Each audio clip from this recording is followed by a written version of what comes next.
সভাপতিত্ব করেছেন, সভা নেতৃত্ব করেছেন মমতা ব্যানার্জি। তাই মমতা ব্যানার্জিকে জেলে পাঠানো উচিত।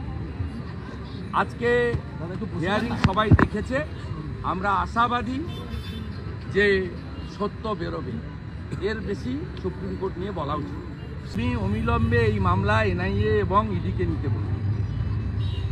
এটা একটা বড় চক্র, পশ্চিমবঙ্গের ডেমোগ্রাফি বদলে যাচ্ছে। এই চক্রের জন্য যেই থাকুক, যারাই যুক্ত থাকুক, তাদেরকে হেমাতে অ্যারেস্ট করা। জঙ্গিদের জায়গা তো পশ্চিমবঙ্গে, জঙ্গিরা তো রাজ্যসভায় যায়। হাসান ইমরান রাজ্যসভায় পাঠিয়েছিলেন মমতা ব্যানার্জি, নিষিদ্ধ সংগঠন সিমির লোক। মন্ত্রী সিদ্দিকুল্লাহ চৌধুরী খাগড়াগড়ে বোমা বিস্ফোরণকে সমর্থন করেন।